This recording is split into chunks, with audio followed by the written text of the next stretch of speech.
Hello, everyone. I'm Jim Garrison. In the spirit of the trees, in the spirit of living nature, with deep gratitude for all the generations that have brought us to the present moment, I want to welcome you to this session of Humanity Rising as we embark on day 4 of a 5-day program on self-healing and empowerment. Today, we're going to delve into the domain of sound. Sound has been used by healers since time immemorial, starting, with the earliest shamanic drummers tens of thousands of years ago. Sound is omnipresent in our world. And it was actually Pythagoras, the great Greek philosopher Pythagoras, that lived about 2,500 years ago in ancient Greece and Italy, that discovered that sound is not something that you hear occasionally on the lyre or the flute, but that sound is actually embedded in the very construction of the universe. A very famous story that he was in the market and he saw someone tuning a lyre, sort of a harp-like instrument, and realized that the different octaves, that if you shorten the string, you get another octave, and you shorten it again by half, you get another note, and it's all in scientific precision. And he had an aha moment where he realized that sound is embedded in geometry, so that the very building blocks of everything that is, the trees, nature, the stars, human beings, is based on vibrational frequencies that have sound, that have color, and that have consciousness. So we today will be delving into that which we most essentially are: frequencies of sound. It is said that Pythagoras could sit so silently in himself that he could actually hear the vibrational frequencies, the sound coming from other planets like Mars and Jupiter. And he realized that the entire cosmos, as it unfolds, is singing a song. What a beautiful note we make, the earth makes, the moon makes, the sun makes, in this orchestra of sound as the entire universe of which we're a part unfolds. So it's in that spirit that I want to welcome Deanna Rice, our convener, who's put the entire 5-day program together. Deanna, this has been splendid this week. The world has been going through traumas, like we honored yesterday out of Texas, and the war in Ukraine, and all kinds of turbulent things are happening, but you've brought us into the harmony of the spheres each day. And so I just want to thank you and honor you, and now turn the program over to you and your guests. Thank you so much, Jim. And wow, what a great insight. It is so in complete parallel with this presenter that I'm so honored to have. Dr. John Beaulieu and his wife, Thea, are here to join. I'd like to just first introduce them because they are going to do the sound bath to start out, which I've been doing for the last 3 days, but we've got the master here in presence. So John Beaulieu is one of the most interesting people that I have met personally in my life. He is my polarity therapy primary teacher, and Miriam Jacobs, who presented yesterday. He had wrote the book, the Polarity Therapy Workbook, that guides us all in that particular field. But he is the master sound healer and has been world renowned in this, as you can see his gorgeous studio with all the musical instruments. He is also one of the youngest department heads that was in Bellevue. He's been involved with healing on all levels for so many years. It's such an honor to have you, John. And Thea behind is also a polarity therapist, a former Isadora Duncan dancer, sports medicine, polarity therapy teacher. We are so honored to have you. And later, John is going to demo your wonderful book on movement of relaxation in the physical face and how sound can help us do that. So without further ado, please join us with the sound bath to open up the session, and blessings. Thank you so much for joining. Great. Thank you, Deanna. And we're gonna open, Thea and I together, we're open with a tuning fork sound bath. We're gonna play the strings of Pythagoras. Actually, the tuning forks are based on Pythagoras' tunings and his intervals. So we're gonna play the strings through tuning forks of a Pythagorean lyre. And to do that, I just have to shift to a different video and different microphones. And I'm going to do that right now. You see a different video. And we're going to switch to different mics. And then we're going to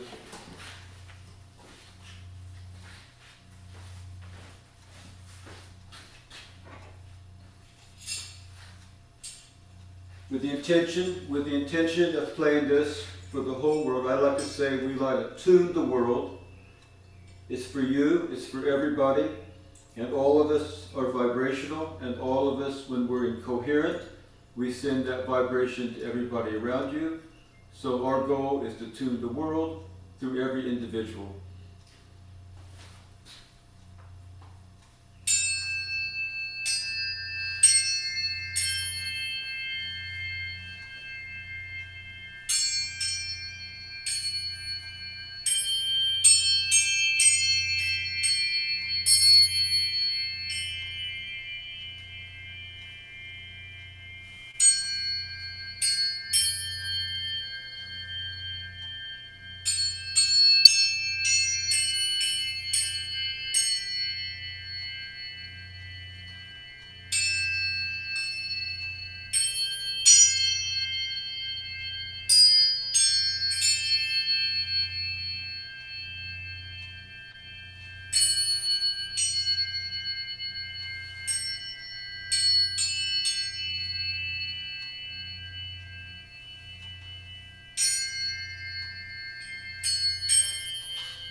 Okay.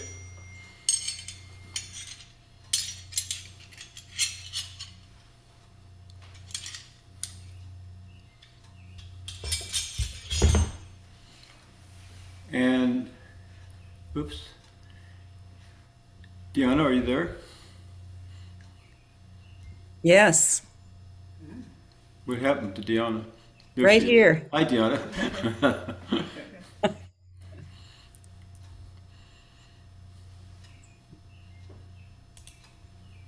You can go ahead and take over unless you want me involved. I certainly am here. Oh, are you just gonna? I thought you were gonna interview me. Should you have me talk about things? Well, yeah, absolutely. We can do it that way too. I mean, for me, what you did on the end with the progression, I'm curious, what was that about, and just the whole intention behind when you use the tuning forks and the movements that. Well, I think it's like in the beginning, sound is everything. Everybody say sound, vibration is everything. The whole world is vibration, and there's vibration. Really, is the secret of vibration is that for some unknown reason, this is we don't know why, but vibration creates consciousness. In other words, we could not know vibration without consciousness. So consciousness is how we relate to vibration. And how we relate to vibration is frequency, meaning that when we define something in a larger vibrational field, that which we defined is related to it and a frequency of it. So the word quantum, for example, means to quantify frequency. But I like to say there's two kinds of frequency. There's quantitative, as we would say in mathematics. The tuning forks are very good frequencies. They're quantitative, but there's also qualitative, meaning that feeling in psychology, we talk about feeling tone or the ability to sense vibrations. If you feel something on your skin, you can't give it a number, but you know it's vibrating. So the concept we have of quantitative frequency with tuning forks is relatively new, maybe 300 years at most. But the qualitative frequency is thousands of years old. So we need to have it like a teeter-totter. It's the same as we need to have quantitative, qualitative. We need to have science, we need to have intuition, and they have to work together. And they work together in the field of vibration and consciousness. So when we're dealing with, for example, in the modern world now with trauma, a lot of trauma, but then it's really, you can't change trauma, you can only change your relationship to trauma. And that's consciousness. The word consciousness really just means how are you relating to frequency? How do you define it? And the more importantly is, how do you let waves, the frequency comes as a wave, and as we said before, as a form, a geometric form. How you relate to it is what allows it either to pass through you, because your body, actually in terms of physics, there's a lot of physics. Your human body is an oscillating crystal. We are vibrational beings in a vibrational universe. So we're like, if we tighten our body like this, the waves, they can't get through. But if we relax, we call it the relaxation response in science. You don't want to be too tight or too loose, you're tuned. And when we are in tune, we say from a scientific perspective, we are coherent. We are neurocoherent. And neural doesn't mean your head, it means your head, your heart, and your gut. And if you notice, that's called the vagal nerve. It moves from your head to your gut, but the center is the heart. For example, in ancient knowledge, they knew the heart was the center. They called it the Anahata chakra in yoga. It means that place of balance through stillness. So Anahata means the soundless sound. So now we think quantitatively, we have qualitative, and we put them together in different situations to find the stillness in our heart.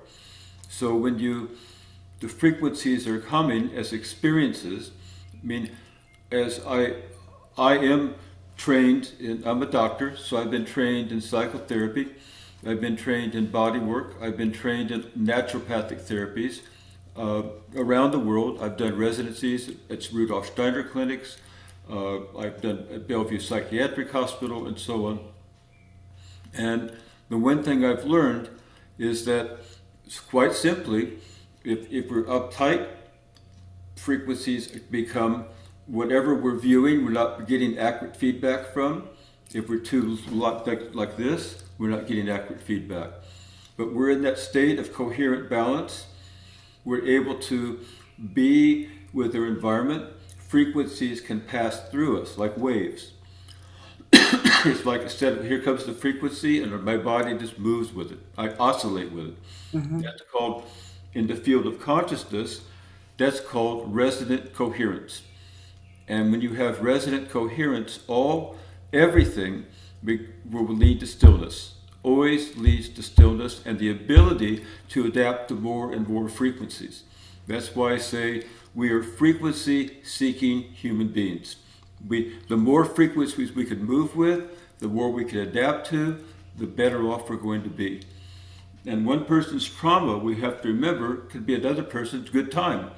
So we know this through sound and genre of sound. I mean, when I was when I was 12, I was lucky enough to be I worked with my uncle in Georgia, and he basically took me to the black row houses where workers lived, and they were playing blues and bending notes.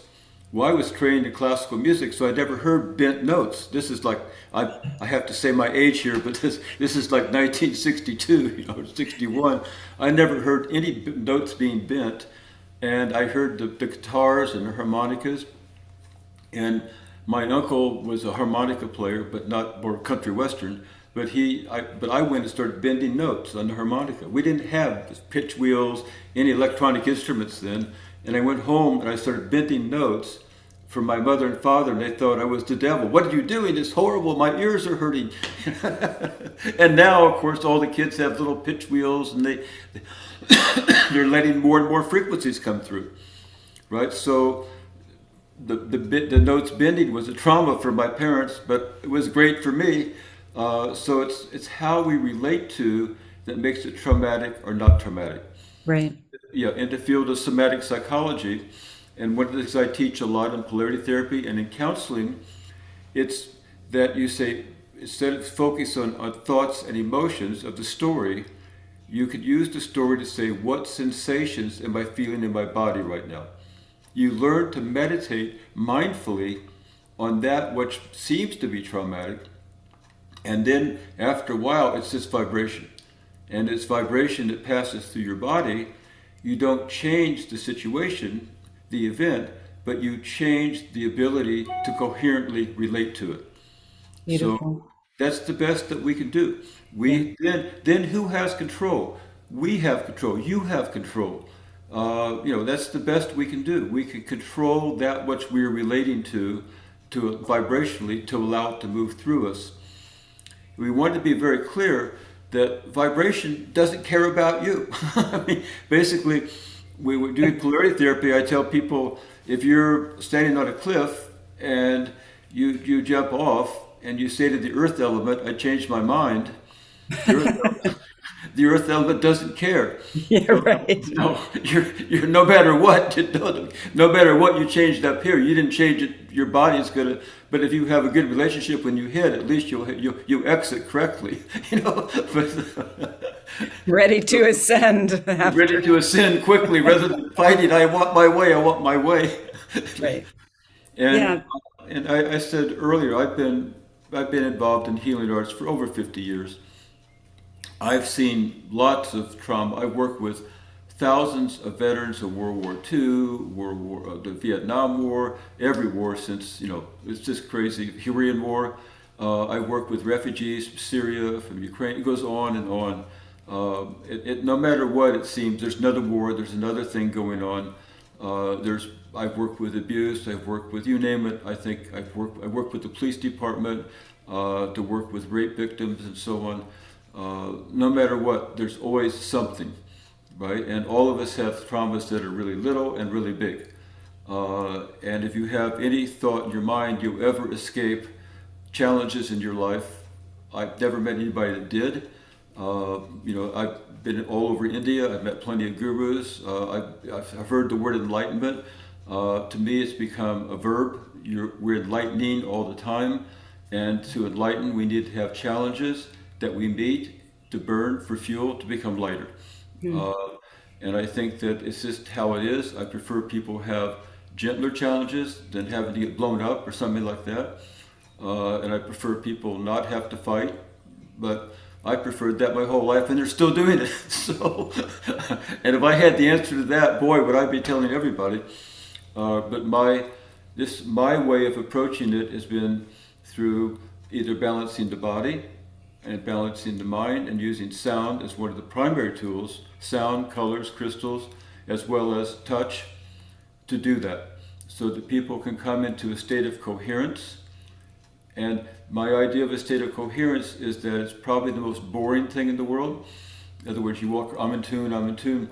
We can't stay in tune, just like we can't stay enlightened. So the moment we're in tune, probably a second later we go out a little bit. So we want to catch it as soon as possible when we go out and be aware, so that we can self-regulate and come back in tune. Right. That would be ideal. But if you get out of tune a little bit, then a little bit further, a little bit further, a little bit further, then you lose ability to get feedback about how to get back. So I use tuning forks as a way, ultimately, to teach our nervous system how to self-regulate, so we know what in tune, what coherence feels like. And I base it on really good science, peer-reviewed studies, and so that it becomes essentially a meditation, a really simple meditation technique, where you can just take 2 tuning forks, right? You could tap them, bring them to your ears, and it becomes a meditation. I could tap maybe my speaker, this little microphone, to do it. You can maybe hear them. Yeah. Is that a fifth? That's a fifth. It's a cinch, right? And also, I really like it that you tap them like this, and that's why our bodies are moving into concert. I always tell people, who's some of the people in the world that live the longest? Conductors. Because they're always doing like this, right? Conducting music and stuff. So I have people move their bodies, and it loosens you for the sound to come through, right? And then also, if you look at Tai Chi or Qigong, did you see those kind of movements too? And Hatha Yoga, everything was to loosen the joints so the waves can move through the body. And of course, in Hatha Yoga, you stretch, and in the end you go Om, like this. It's a tuning fork, right? I tell people in yoga, you do this, and you're tuning your Om, right? You're tuning it to, this is a Pythagorean, this is the basis of all musical tuning. It's C and G in ancient knowledge was called the perfect dance of Shiva and Shakti, and the perfect balance of yin and yang. They knew about it. It's been around for thousands of years. I just brought it back in tuning forks. It's also the basis of Dr. Stone's polarity therapy. It's 5-star. The ability to chiropractic medicine, osteopathic medicine.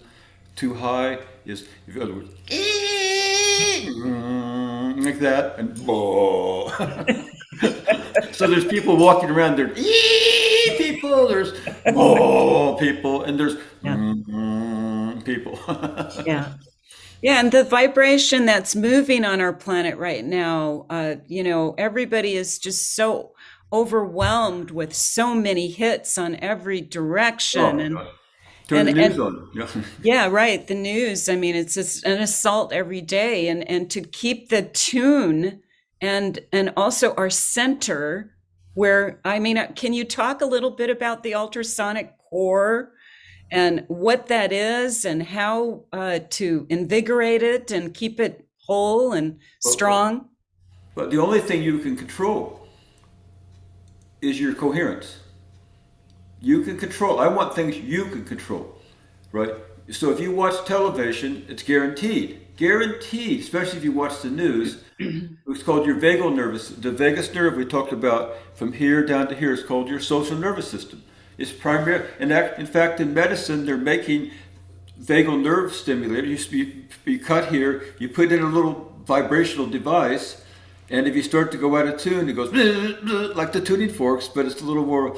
And they used it for epilepsy, and now they're using it for everything you can imagine, from depression, from sexual dysfunction to colon problem, because it's to getting in tune.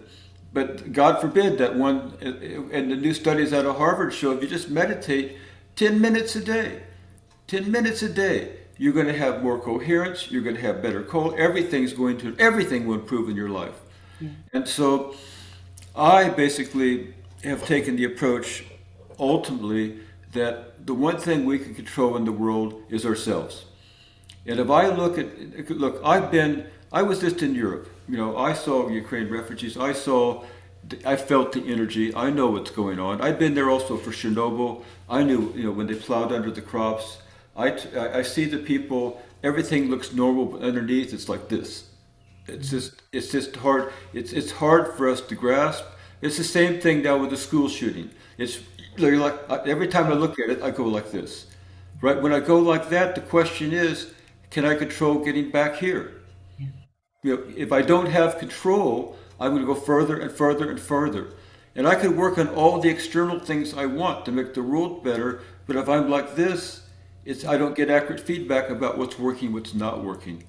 So the tuning forks are one tool of many. Yoga, Tai Chi, meditation, breathing, especially breathing methods are basically all evidence-based now. 5 seconds in, 5 seconds out. So it's not magic, but you have to every day teach yourself coherence. There's nothing short of a daily practice. You can get all the sound baths you want, but that's not a daily practice. You get all the polarity sessions you want. It's not a daily practice. So a daily practice is something you do to teach yourself coherence and the ability to self-regulate. So my method is really simple. By the way, if you can't afford them, I've recorded them. It doesn't matter. I want everybody to be able to do it.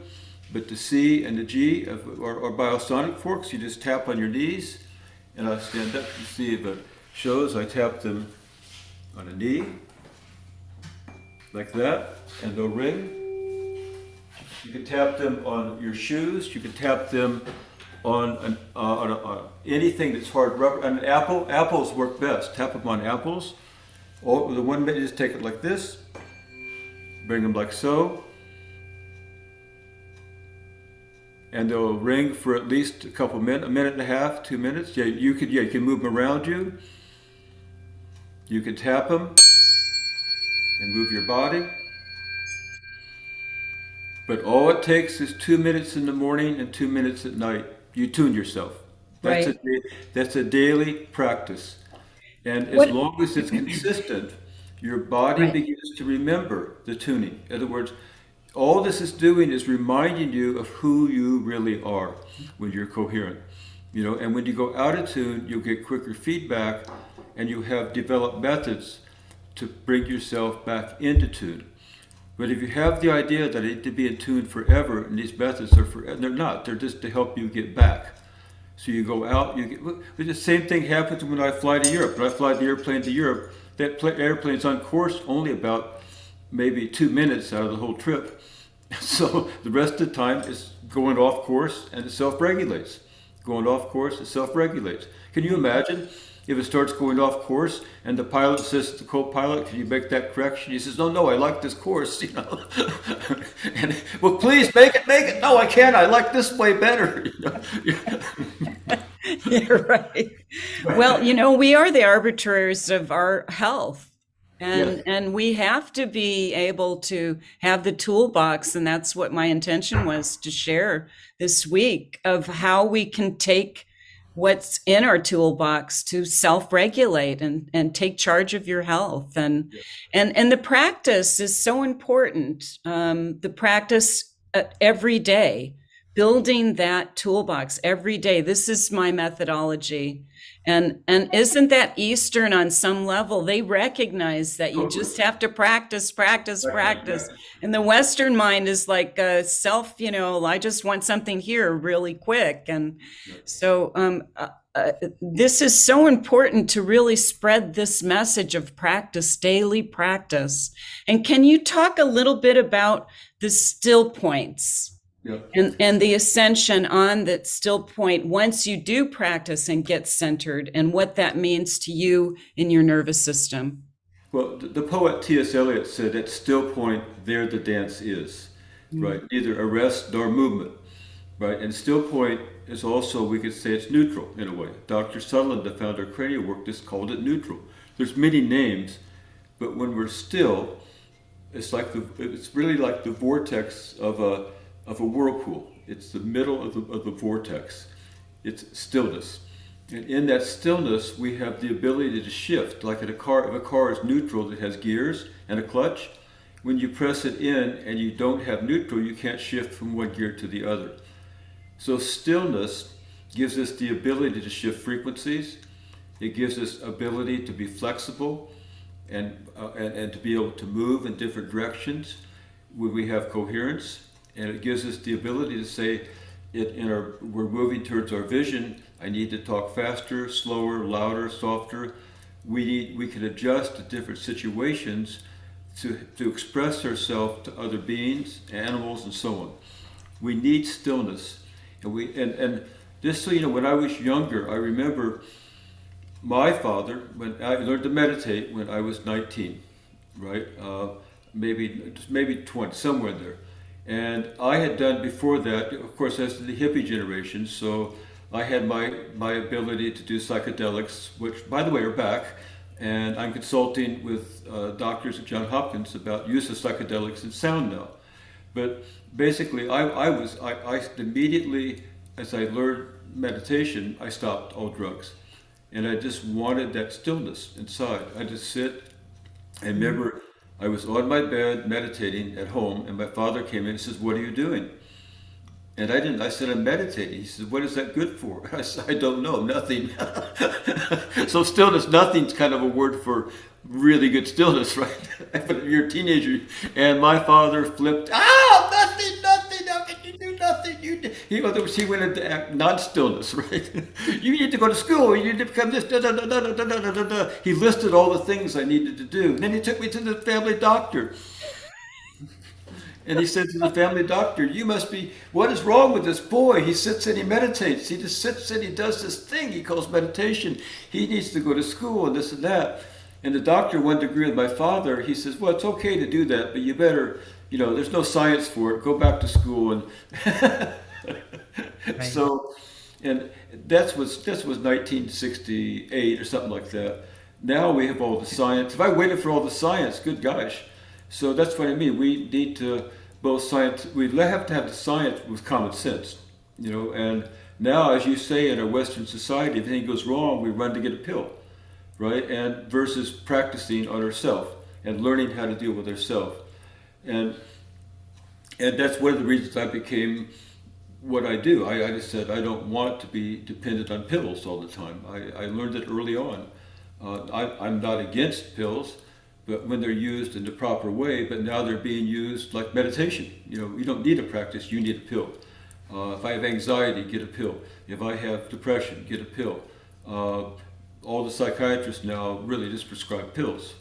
10 minutes in and out, you got a benzo, go home and take it, and your anxiety will lessen, and you'll have all kinds of side effects. You won't have a practice, you won't know how to take care of yourself, but you have a pill, right? Or drink. Drinking is very popular, and I'm all for marijuana, but marijuana could be used both ways. It could be used to sedate yourself, like a pill or something like that. It could be used in the right balance as plant medicine. So the question is, how are we using naturopathic methods? How are we using sound, colors, yoga? What's our relationship to it as a practice and in our life to make ourselves better? Only then can we make the world better. Right. That's what it takes. Yeah. Yeah. So we better remember that scientifically and vibrationally, the moment that we're vibrating, we're tuning. Tuning forks are a metaphor for us. And in the middle of all sound is stillness. All sound leads to resonant stillness. Listening, deep listening, mindful listening always leads to resonant coherence, which leads to stillness, which leads, we say, pure consciousness. And then we always have to come back and deal with something. It's really nice, but we've got to come back. So the idea of moving from stillness to activity, from stillness to activity, that's vibration. That's the secret of consciousness right there. Mm-hmm. You can't be without stillness, but we don't value it in the West. Or we overvalue it. We have to have it in context. So you can't really drive a car without stillness. You can't live your life without it. So you could learn to ingrain it. You could learn to respect it.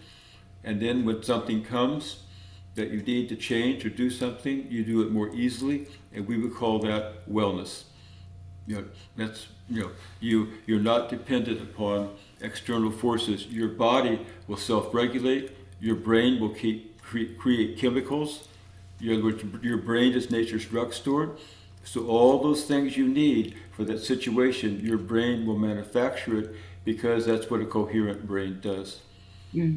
Yeah, we are brilliantly designed, and there's so much to just inspire our own bodies to create a habitual effect when we're hit by all the anxiety and all the challenges on our external world.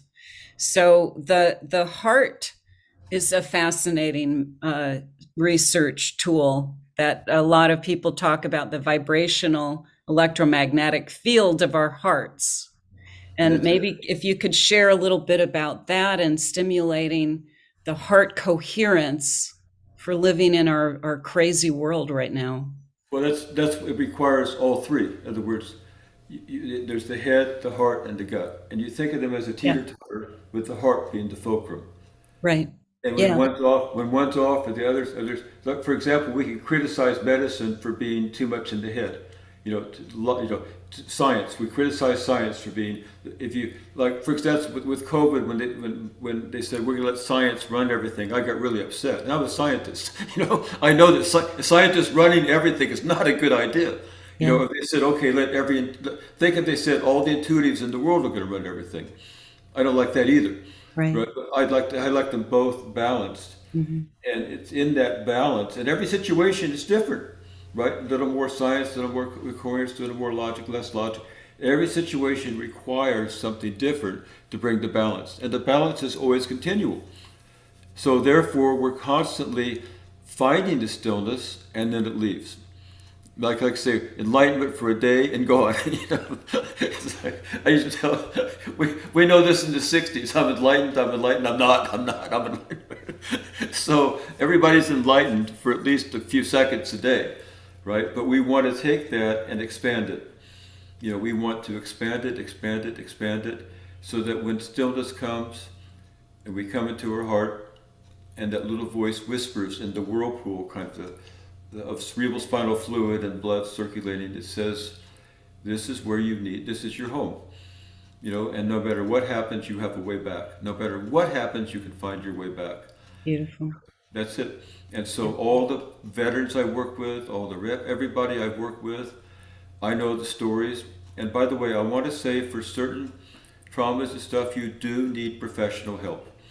Right? I don't want to make this like it's going to work like magic. It's not. If you have I like to say for your daily traumas, you can learn to find this, and they just go back. We say back to the light, to the stillness, and in your dreams, you don't have to do psychotherapy, anything. You just self-regulate. But for more brutal traumas, in a way, and professional help requires someone who understands it, who knows how to work, and then sessions are necessary. But I'd like to prevent people having to need those sessions. But if they do need them, that's been my work. So therefore my other work is that, and my main work is practice, some kind of coherent practice, so I don't have to work. So I want to work less. Yeah, right. I mean, all of us are trying and searching and researching Yeah. and trying to push the needle, of how we're going to survive. There's the fascinating part of our spiritual journey.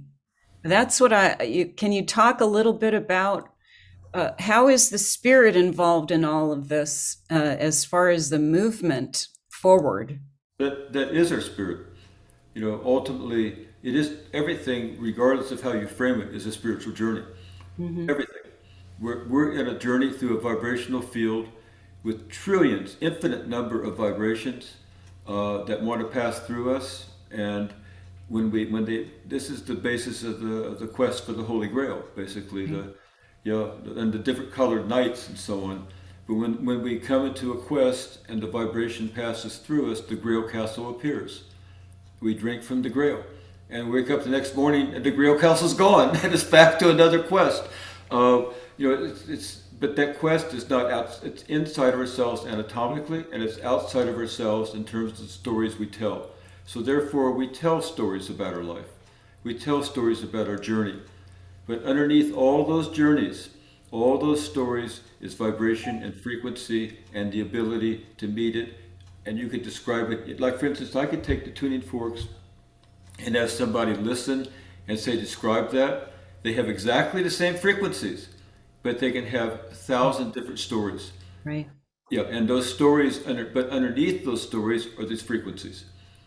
Right? So how you perceive it has to be honored, and when you're honored, that will lead to the frequency, and the frequency leads to the vibration, and the vibration leads to resonant stillness. That's basically how I see it. Beautiful. Can you talk a little bit? I know Jim opened up the program about the sounds and vibrations of planets Yeah. around us. And when he said that, I just smiled. I knew you were going to be like, Right. I know I had a sound bath once upstate in your space where it was all the tuning forks of the solar system. So please share with the audience that. Well, everything is vibration, no matter what. I actually tune tuning forks to exoplanets and stuff, and exosolar systems. So there's no limit to what you can quantify and tune. For example, I had scientists at CERN in Switzerland, the quantum scientists came and said, could you use your Fibonacci tuning forks? We know the math, we know all the quantification. We just want to sit and qualitatively go into the sound and see where it takes us. So that's where they work together, right? So the planets, Pythagoras thought the planets were the forks I just did in the sound bath.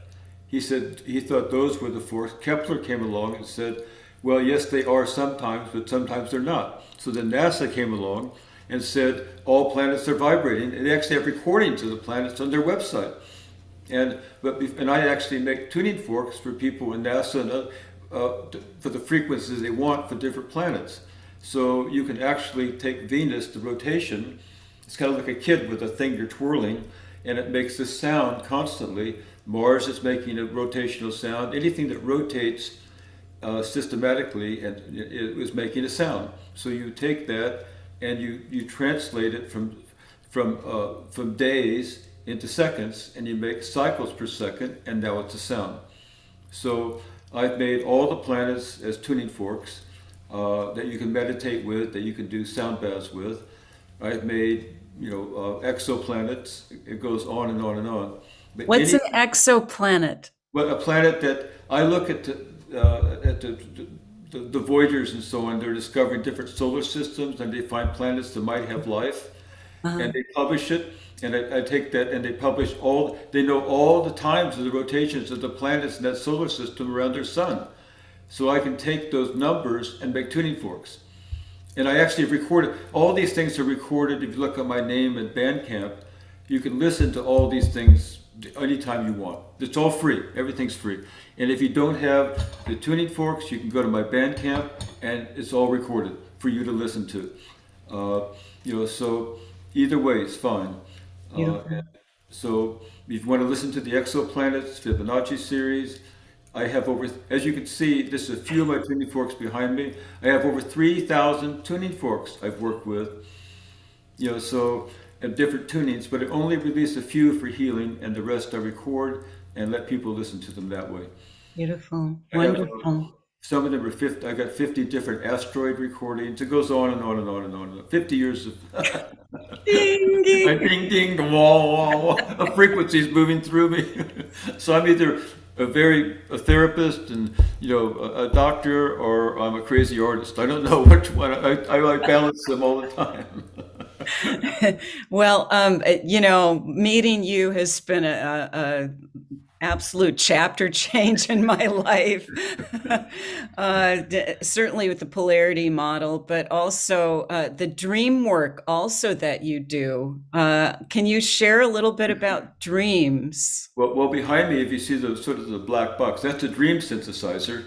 It was designed to have intention and play to people in their dreams based on the experiments done at Mount Sinai Hospital, plus my relationship years ago with Sai Baba in India, and on and on and on. But it works with a spinal column keyboard, and and it doesn't make physical sound. It's made to make sounds you hear in your dreams. And and it's the same thing. We have reality, we have dreams. And many artists say, many people have said, responsibility begins in dreams, bringing it to reality. You bring your visions to reality. That's the same teeter-totter. It's over and over again an archetype. And bringing that frequency, in other words, vibration has no past, present, or future. The moment you visualize something, it's a frequency. It's a frequency. You think I visualize the future, but the future is a frequency in you now. Yeah. Right? So the moment you do that, then the question is, how does that want to manifest on this side of the teeter-totter in reality? And it may not look like what you visualized, but it will still be the same frequency-wise. This takes a different form. As I say, 224 is 1,000 stories. Right? So what you visualize in frequency, as it comes into reality, takes on different forms, and you can only recognize it by the felt feeling in your body that this is my visualization. Now, if you want to see the practical example of that, watch HGTV House Hunters. They all have these dreams about the house they want, and the house they finally get is sometimes it's nothing like it, but it's perfect. It's really the house they wanted, right? So I think it's that way all the time. We get caught in our visuals. We lose track of the vibration. Right. Frequency, yeah. So that thought, just to expound on that, I have to repeat what you just said and see if I got it right. That when you have a dream in waking state, that frequency of the thought is already creating the dream because it's all in one. It's all in one. And once you have it and you focus on it, you're vibrating with it. Right. Right, that's it. And then if it wants to find its way into the world, as Van Gogh said, I paint, then I paint, I dream my paintings, and I paint my dreams. Yeah. Right. Yeah. I think it's that way for all of us. So energy follows thought. Yeah, that's right. It's pure Tai Chi principle. Energy follows thought, and dreams or vision wants to come. If we really want it, it resonates with us. We call that our calling. Then it will come. We want to bring it to reality. That's the journey. And in that journey, there's all kinds of challenges and nights and blue nights and green nights and red nights. And they come and we have to meet the challenges. And then we find it. We keep, in other words, I've never read an artist yet that didn't stop doing art, because they're constantly finding it and losing it, finding it and losing it. And refining it. I'm still, after all these years, I'm still writing books and refining. Yeah. I can't imagine an end. I just imagine a process that goes on for trillions of years with trillions of vibrations. So, and this is what we're doing. Yeah, we are a vibrating world and universe. It's no getting away from that. That's part of our realities on so many different dimensional levels. Just curious about your take on some of the black hole research of what a black hole is in our universe and how it affects us personally, and maybe if we're implementing some of that same concept on our physical bodies and the way it's made. We are. I don't like the word black hole. It's like I like the word vortex. We're showing that in the center of the Milky Way, it's a spiral, and in the middle of that is this beautiful vortex. And we're afraid of being sucked in. It's almost like if you're so active, you're afraid of stillness. Type A personalities, they just can't deal with stillness. So it's the same thing. It's not a black hole. It's a beautiful hole. Right? It's a place of immense, utter stillness that gives rise and everything the whole universe is pulsing, just like our heart is pulsing, everything. All it is that. And as you get closer, there's no time. Time changes. Everything changes. It's basically a vortex. And if you want to make up all kinds of thought about where it goes, where does stillness go? No, it goes to stillness. And when you're in stillness, stillness is everywhere and everything the moment you're in it. So then where do you come out? Do you come out of stillness? You can manifest anywhere, any dimension you want. So I figured I'd be here. I don't know why, but I am. But in my dreams, I go other places. It's just a matter of frequency and going through different stillnesses to different dimensions and shifting gears. And when you can do that, it's not high or anything like this. It's just normal. We're just frequency beings that are having a good time. And I prefer that people learn how to do that, not through war, not through trauma, not through hurting each other, but through honoring each other and basically having practices that teach us how to do that.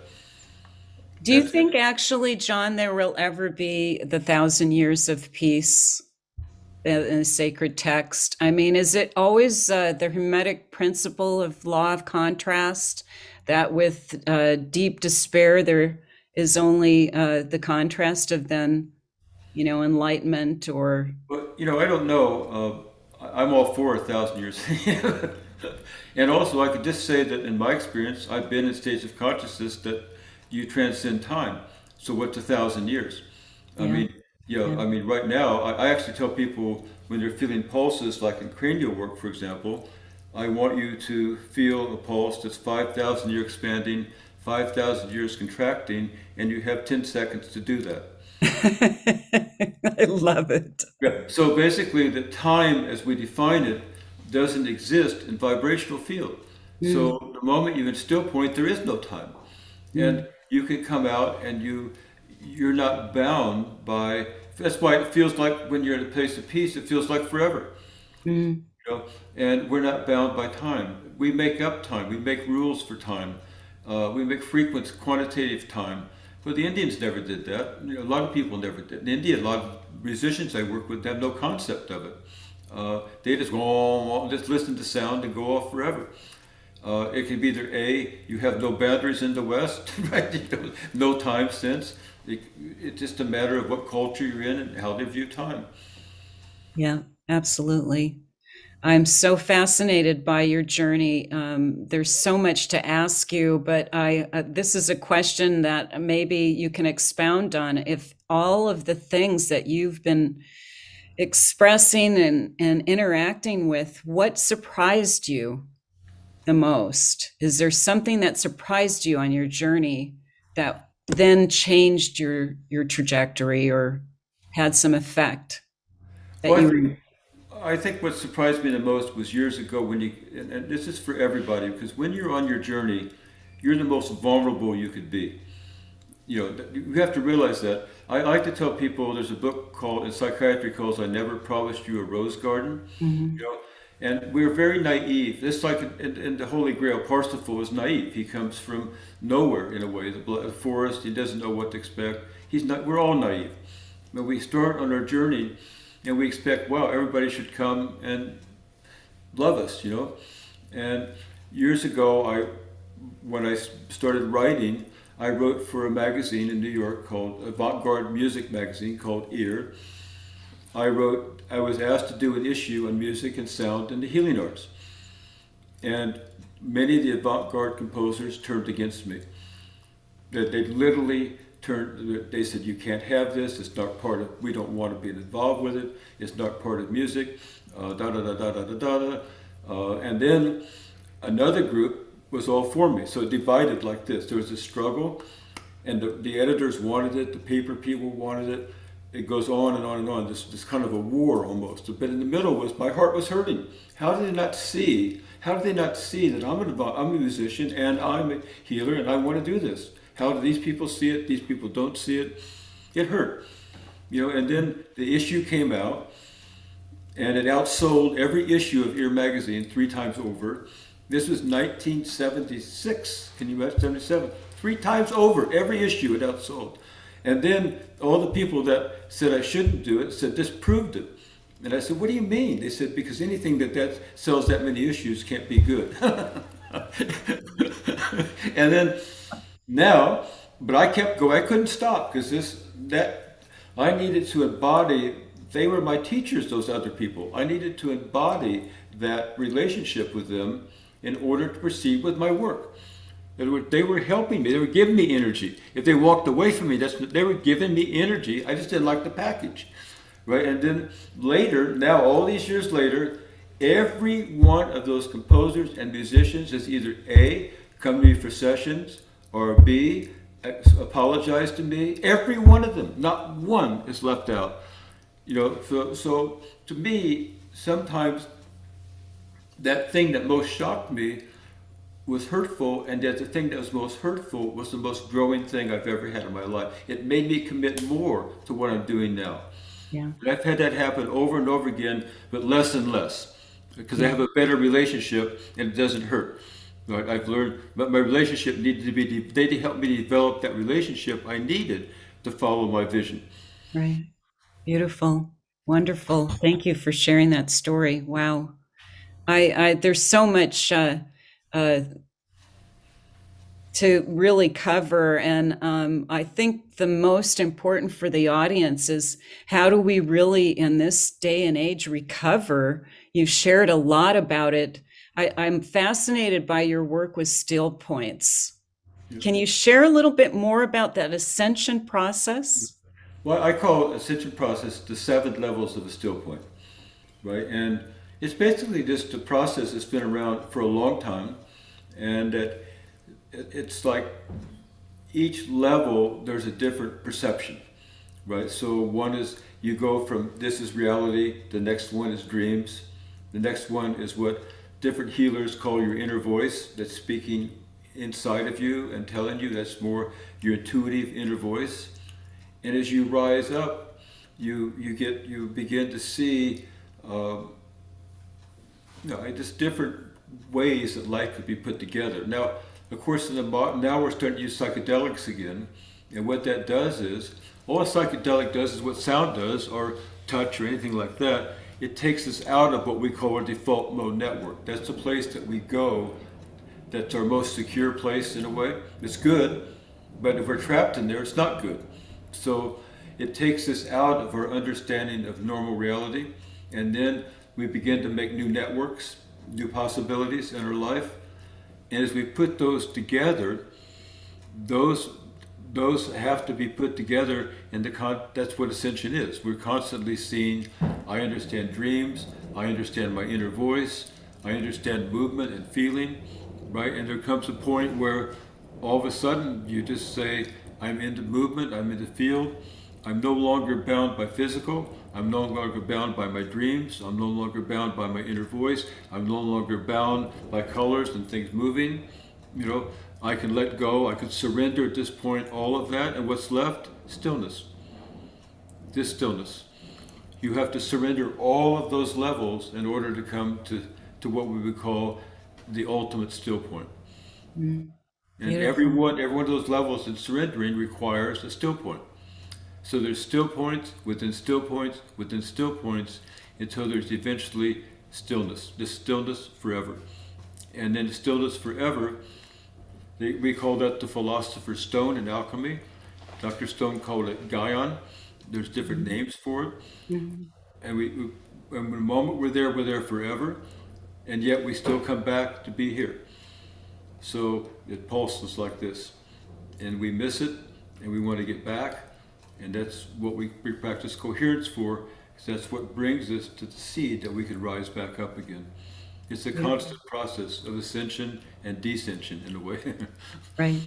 Yeah. So it's like the vertical elevator, just like our horizontal always movement. going up, all just like this, constantly moving, and all the experiences, when they're integrated and coherent, they just serve us to rise up, and they're the source of the alchemists called it creating gold from lead. Mm-hmm. So all those experiences in life create light and gold, and within that gold we have stillness. We meditate on it, it leads like a vortex to stillness. But we need everything to ascend. So I'd like to say we're constantly ascending. It's just our relationship with it that makes the difference. If you have a good relationship with it, you enjoy it. If you don't, you won't. The impedance to the flow. Yeah, Keep hitting it. Yeah, you'll tighten. And if it's going on for a long time, you'll need to have professional help. If it's too high, if not, you can have, even then, I want you to have a daily practice because that's going to make the pills, anything you take, work better. Right. So, can you share a daily practice of sound that you suggest is the, you Listen, know, just listen to CNG. yeah, Yeah, that's it. It's so simple. I want a practice that's short and quick that everybody can do no matter what. right. Right? Yeah. I'm not saying that yoga isn't good. It's great. You know, Mhm. yoga, Tai Chi, any kind of practice like that, I highly, highly recommend. But if you have a busy day, or a lot of people start yoga then stop because they don't have the 20 minutes or whatever, you still have to have a practice. And the thing is that this has the science behind it. It will bring you to relaxation response. It'll bring a nitric oxide, anandamide molecules. It will make antibacterial, antiviral, anti-tumor molecules, right? So all you do is just tap like this, keep it by your bedside, once in the morning, once at night with a good thought. I'm going to tune myself, have good dreams, right? And if you want to add the movement, you would just move, get your joints loose. You can stand up like a conductor, and then all of a sudden you can hum,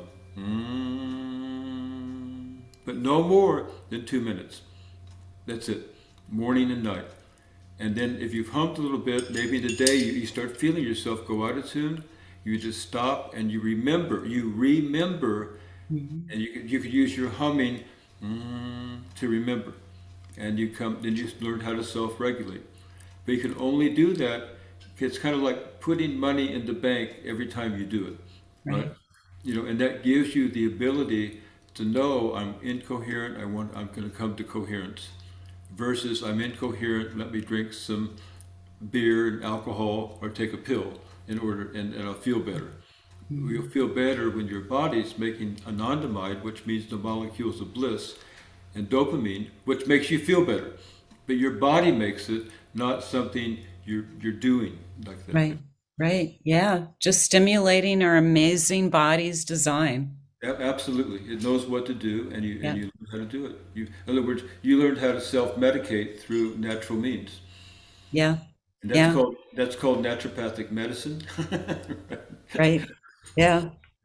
Can we go into Thea's Yeah. model? Oh, We're yeah. coming up at the top of the Yes. hour, Yeah. She's and very this is, happy that to come and I say just hi. love this little pamphlet that Thea has written about beauty and sound. Hi, This is my Thea. wife Thea. I told her she'd say hi.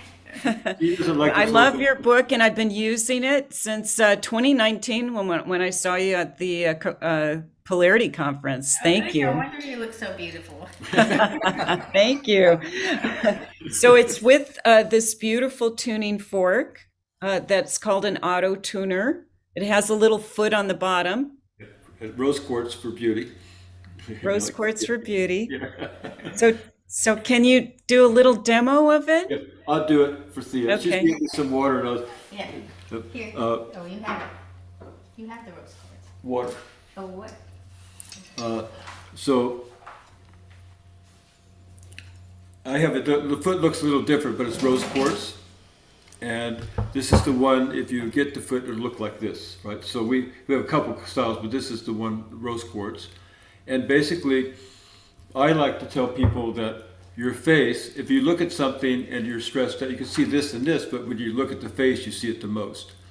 Now, I always tell Thea, I was talking in class, that's how she got to the beauty thing, because a lot of times the classes are in America, well, in Switzerland, they're probably like 90% women, in America, maybe 60, right? So I didn't like to use the word beauty.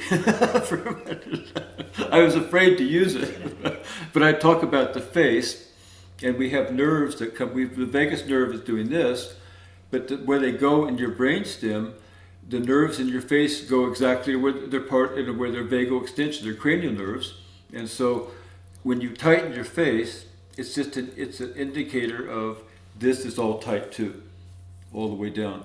So I thought you could work it here, you could work it on your gut. In other words, but the face shows it. When we have something happen to us, we want to hide our face, right? And so many people with trauma go like this. They don't want you to see what's happening. And the other thing it's not, I explained in the Midwest where I come from, when someone passes, they go in a coffin, right? And you go and you look at them, they always look so relaxed. You look like, wow, that person looks 20 years younger when they're dead. Yeah, their face. Yeah, it's amazing. It's what relaxed. I know, wow. The animation is not there anymore. I remember I saw my uncle, I go, wow, who is that guy there? Yeah, right. And so that really woke me up to the power of when we look at a person's face. And so Thea and I worked together to actually, you just take the fork and you can just put it at different spots in your face, right? Or you can move it like this. Yeah, you move it anywhere you actually, what this is, it's got weights here, and when you tap it like this on your knee, it causes this to vibrate really strong. That's why it has the weights. Yeah, you can just take anywhere you want, and just move it around slowly, hold the point. Now, it's really one of the most powerful places is your lips, by the way, because you can take your lips and why is that so powerful? Well, because we say as above, so below. So you put your food in here, and one of the most tense places in your body that most people don't know is at your perineum and your anus, right? So it tightens like this. Under high stress, it tightens like this. And that causes this to tighten. So it's like goes up a tube, right? Boom, like this. So in Reiki and therapy and so on, when you work with this, you get a vagal response through what's called the facial and trigeminal nerve. It goes down the vagal nerve and relaxes your colon. It relaxes everything. So in Chinese medicine, they have all the body mapped to the face. That's why. Yeah. So now Thea has protocols in her book about how to do this that are really good. And I used to say, just take and move it around your face, right? And when it grows, stops, you just tap again. It really is a wonderful feeling. Oh, it's so nice. You could actually learn to take it on the back of your head here. On my website, bioscience.com, are free protocols for the vagus nerve and the gut and so on. But same thing. Once you're here, you're doing the whole body. Right. So the idea of you can actually take and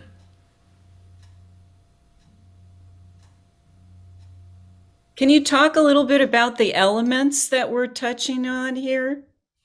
I don't think we're touching so much elements as we are just working with a neural connection at this point. And we want it to relax. So when you're tight like this, right, that's going to be earth. It'll be fear. You've tightened your face too much. So people get rigidified patterns in the face over a period of time.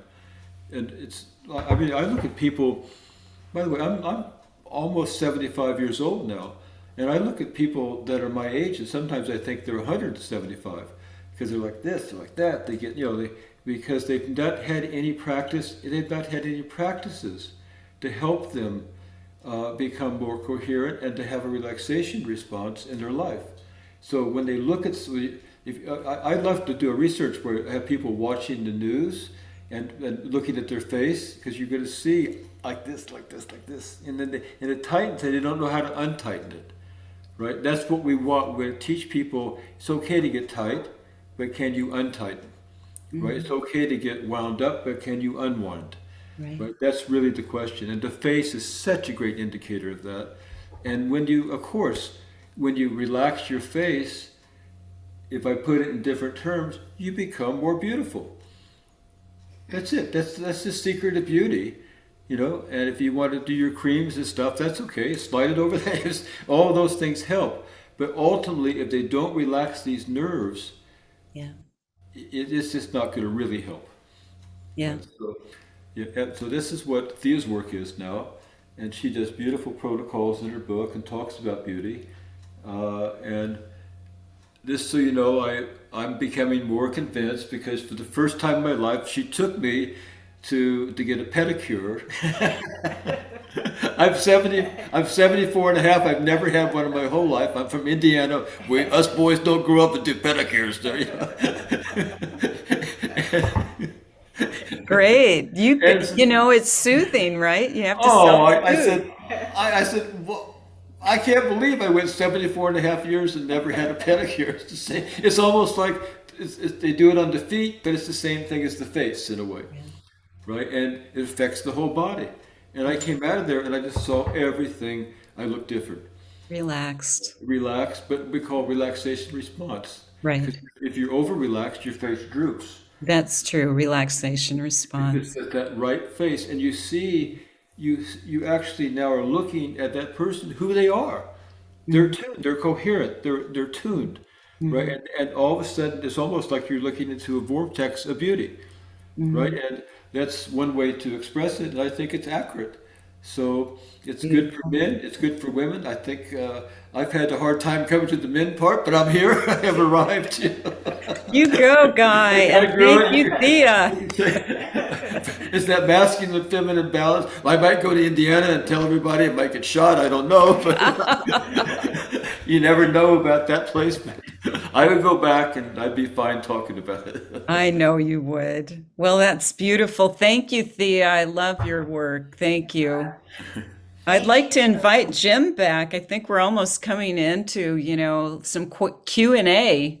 I'm sure the chat, I haven't even had a chance to look at it. It has a few little buzzing questions here, frequency-wise. Wow, John, I think you've got us all buzzing at a frequency today that we haven't attained in some time on Humanity Rising. This has been fascinating. Great. Thank you. Absolutely fascinating from start to finish. I was so struck. I'd known about the Pythagoras and the frequencies of the planets, but I had no idea that NASA had actually recorded them, and that sitting where you are in your studio can attune yourself to the frequencies of even exoplanets. Yes. That is an extraordinary. And I just feel constrained to find out, how does that work? Do you hold the fork and then somehow connect mentally and use your intention as a connector to the exoplanet? How does that work? You could do it that way. I just take the exosolar system and I do a sound bath. I tap them and you get in that there and you bring out the exoplanet in different ways, its frequency. Or you can just meditate on the frequency of the exoplanet. That's it. And then you phenomenologically record your experience, right? Where you have, and I say all experiences should be honored. So I've had scientists come and they get out of their quantitative mind and they just go into the sound and record their experience. And they're oftentimes a bit afraid to do that because people are going to think that their experience isn't real.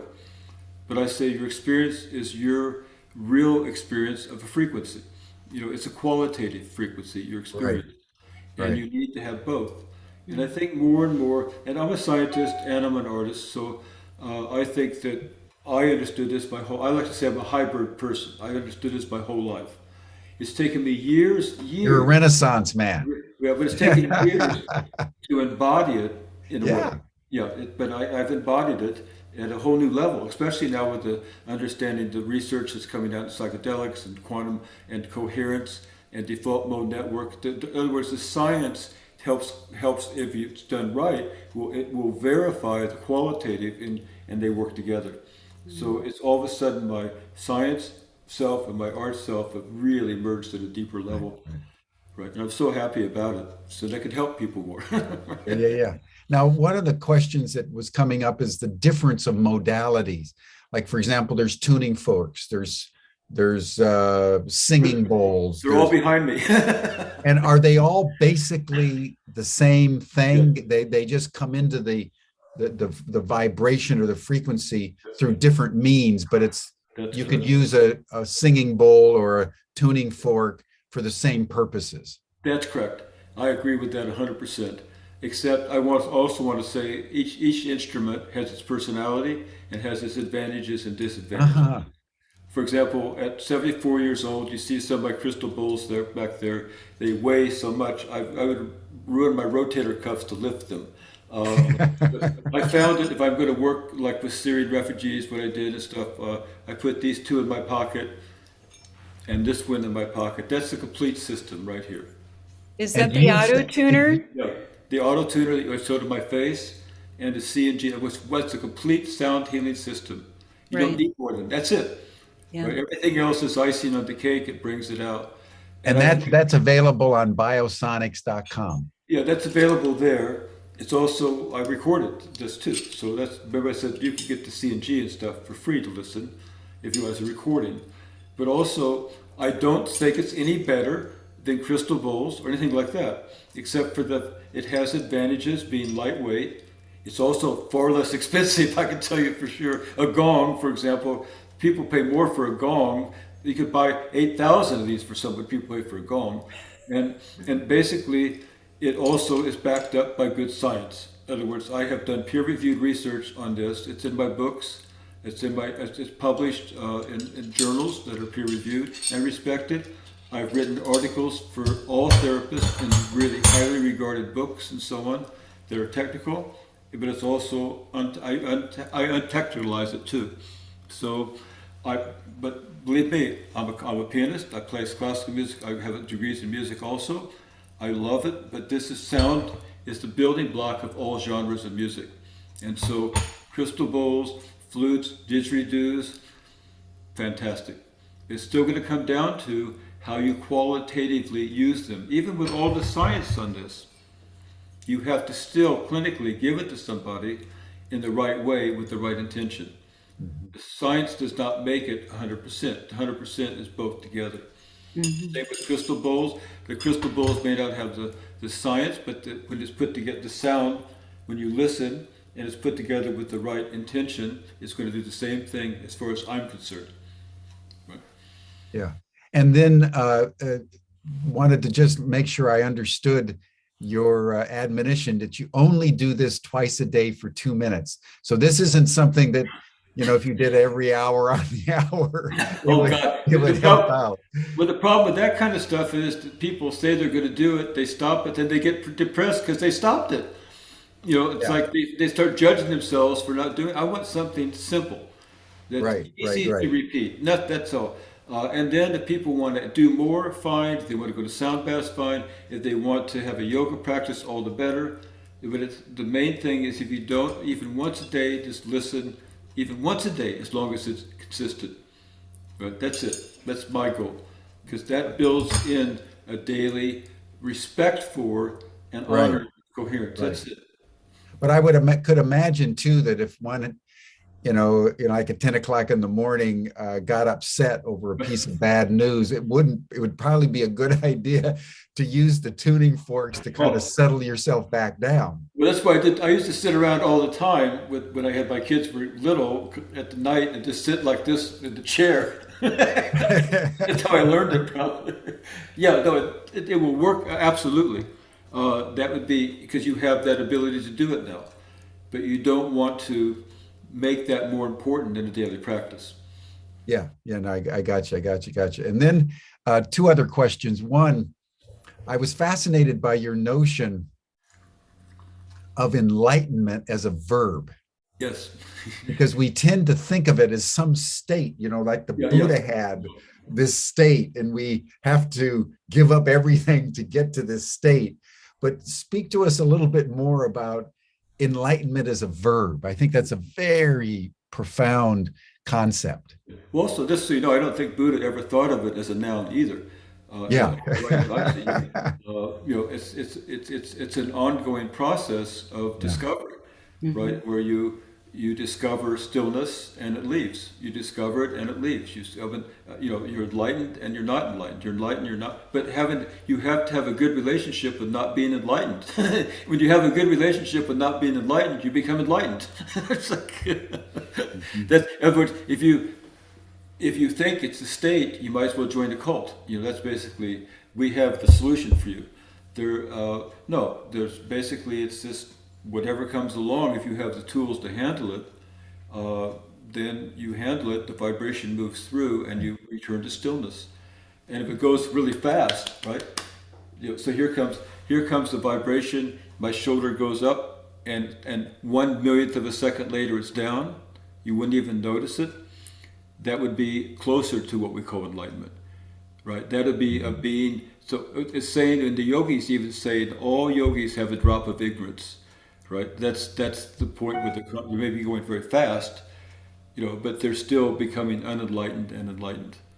I have to show it Midwest style, just a joke with you guys. So I'm going to stand up, and I do this joke from Indiana. I say, here's my 2 guns. Do you want to see how fast I am on the draw?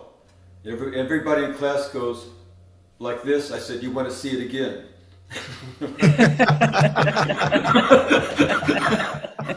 Good one. That to me is close to enlightenment. Yeah, there you go. It's the Midwestern enlightenment. Yeah. Well, that's what Nagarjuna said, is nirvana and samsara are exactly the same thing all the time. It's just a matter of your perception. Yeah, perspective. Yeah. And relationship with. And look at Krishna and the Bhagavad Gita. If you look at it, they're in war. This is Ukraine. In fact, I think that Zelensky in Ukraine is the archetype of Arjuna. And it's a war, but the Dharma is out of balance. It's yes. And now and Krishna says to Arjuna, shoot your relatives. They're literally shooting their relatives there. What more could you have but the archetype of the Bhagavad Gita? But that archetype can be. That's the extreme of the archetype, but that's the field of battle and the field of dharma, right? And it's our relatives are out of balance. So when we see the Russians, they're our relatives. They're all our relatives, and the field of dharma is out of balance, and it's come to this. And when do you shoot? When do you not shoot? And when you shoot with the right coherence, it'll only lead to enlightenment. Beautiful, beautiful. Well, that brings me to my final question, John. And again, thank you so much. We had a gentleman on last year on Humanity Rising that was involved in sound healing. And he said that each human being has their own sound, and that one can find that sound and then play that sound in a way that brings a particular kind of coherence. What would be your sense of that? Do each one of us have our own particular frequency and sound that, if we could discover it, would enable us through practice to increase our coherence? Absolutely. But human tuning is like all of us tuned to sing. In other words, like the piano has one tuning in a way. We tune, and that's going to make us better able to find what we would call our sound. So I like to say some people are Mercedes, some people are sports cars, some people are trucks. In other words, So your sound is I'm a truck driver, whatever it may be. So everybody has a different way of expressing themselves, and when they do that, we honor them. So we can't live in this world without white collar workers, blue collar workers, doctors, therapists, school teachers. In other words, it's also called their calling. They want to do that, and when they express that, their sound is coming out, and we listen, we hear it through what they're doing. So everybody ultimately is on a path of discovering their own sound. And as I said earlier, that path is one of the most vulnerable paths you could ever take. It's vulnerable. If you protect otherwise you're like this all the time, and you can't. It's one that never ends. And in the Castaneda books in shamanism, basically Carlos Castaneda said, "What path should you take in life?" In other words, what sound should you have in life? And Don Juan, as shaman, says, all paths lead to nowhere. There's only one question, and one question alone to ask yourself: does the path that I'm on have a heart? Yes. That's it. So we could have lots of sounds. We have available us an infinite number of frequencies. We could choose anything we want, but it has to have a heart. That's what's going to make it work. Beautiful. Beautiful, profound. Thank you, John. You're welcome, yeah. This was quite a session, and I'm deeply grateful for you. And one of the first things I'm going to do is get that little package of yours and start my daily practice. Deanna will tell you, she has hers. She meditates, right? Oh yeah, every day. Every day. And it's true. If I miss for a while, I'm like, oh, I haven't used them.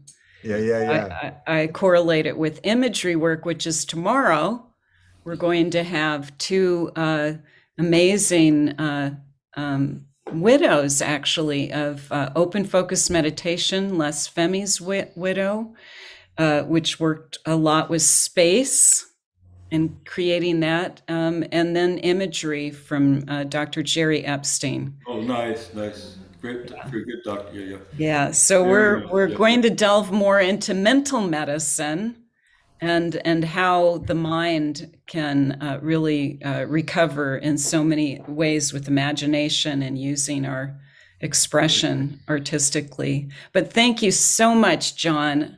What a conversation. And Thea, too, thank you for your beautiful book. I love your beauty book. It's really just great. It's so nice to see beautiful faces. Yeah, they have the sound on them. We really appreciate your time, and what a gorgeous studio. I hope to get upstate sometime to visit it. Great. Thank you. Okay. Thank you so much, Thea and John. This was an extraordinary session. Deanna, thank you for convening this gorgeous man and woman to refamiliarize ourselves with the power and the simplicity of sound. And John, you've done it in an extraordinary way, and I just want to acknowledge it and thank you very much. And that will bring us to a close for today, everyone. I hope you're as inspired as I am. I encourage you to go on the biosonics.com website. You'll see a lot of instruments that you can use for your own healing and well-being. And so I encourage you to do that. Deanna, see you tomorrow. Yes. For the fifth and final session of this extraordinary program on self-healing and self-empowerment. It's been beautifully put together and implemented. So thank you so much. You're all now welcome to the after session chat group. For those of you who can make it, Stan has put the link in the chat box. For the rest of you, we'll see you here again tomorrow, same time, same station, for the fifth and final session of our self-healing program. John. Thank you, John. John, why don't you give us just some sound as we close out?